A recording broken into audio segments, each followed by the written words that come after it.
Welcome to another episode of Beyond the Locker Room. I'm your host, Brian Tull. I'm going to make this one really short and sweet because I am dog tired. It's been a tough weekend, so let's get right into it. First thing, a few quick notes. Heat's still rolling. I think they're at 25. I've lost track now. They whooped on the Bobcats this evening. In the NHL, Crosby's been on fire. Penguins are playing great, so that's good to see. I mean, I'm a Penguins fan, so I love to see them doing well, and I love to see Crosby back to his old self. So that's fantastic. But let's move into what some of the main stories. So March Madness is upon us, and after the first few rounds, a couple of storylines I think are coming out of it right now is one is parity. And right now there is no dominant team out there from what I've seen after watching, two rounds of balls this tournament. No team is stepping out as the dominant team right now. So, it's up for grabs, to be quite honest with you. As I mentioned last week, don't want to say I told you so, but I'm going to say I told you so. Gonzaga out as expected. I had them going out in the second round to Pittsburgh, but ended up being Wichita State. No difference. They're gone in the second round, don't reach the Sweet 16. It was a joke that they were number one to begin with overall. I'm not sure if the committee thought they were trying to give them a nice present for playing well over the year, but they didn't play anybody really of significance. So I saw no reason why they should be a number one seed overall, let alone a number one seed. So that's it for Gonzaga. I think also some of the other number ones, Indiana barely got through today. I think you're seeing a lot of parity across the board where there's no real dominant team. So, Louisville looks like the closest to a dominant team, but we'll see. I mean, time will tell. And so far, they're playing pretty well. Look like the strongest team that's left of the 16. They in Miami. So, moving on to let's go to the other big story of the week. I guess I didn't say a big story. I say a very provocative story. Let's put it this way. NFL decided this past week, to change the ruling on how a running back can defend himself when he's carrying the ball. So, in the past, you see a lot of running backs that are trying to get that extra yard or protect themselves from oncoming blow. They'll put their helmet down and to absorb the blow or to push through for maybe an extra yard or two. The NFL now thinks that they deem that as using the crown of your helmet and cause injury to someone else or to themselves. So now they've decided that that running backs can't do this. I mean, it's kind of caused a big stir amongst the NFL crowd.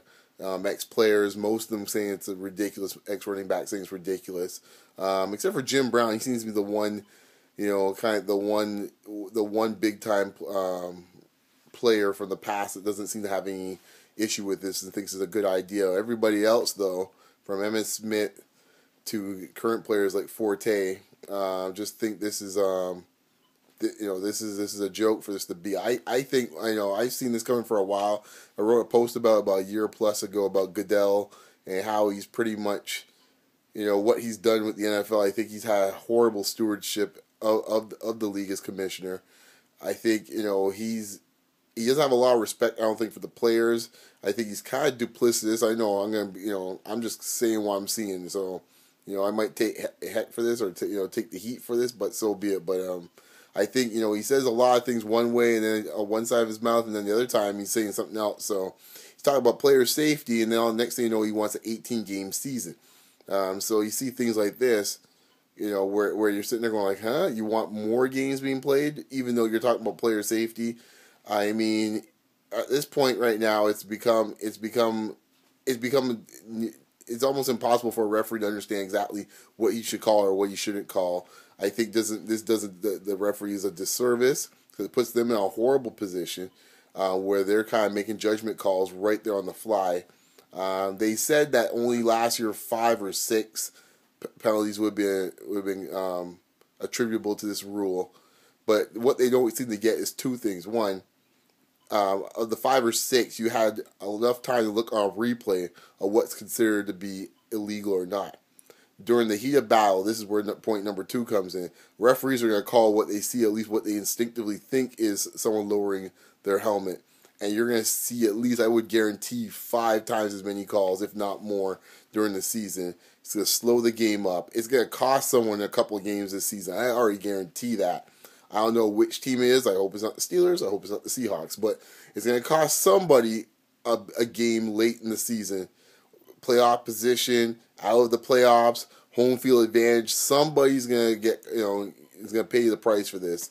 With some big penalty, it's going to be, it's going to put them out of field goal range for a game tying or a game winning field goal, or put them too far out for a chance to score in the red zone, something of that nature, and they're forced to kick a field goal. But it's going to cost somebody a game. And in this case, heads are going to roll. And after that, you're going to see a lot of backlash coming back on this rule. So mark my words. I said it here right now today. What's today? March the 24th.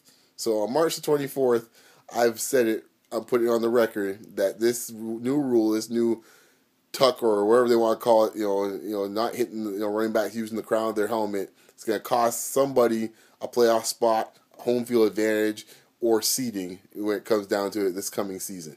So those are my thoughts from this week. Tell me what you think about the new rule by the NFL.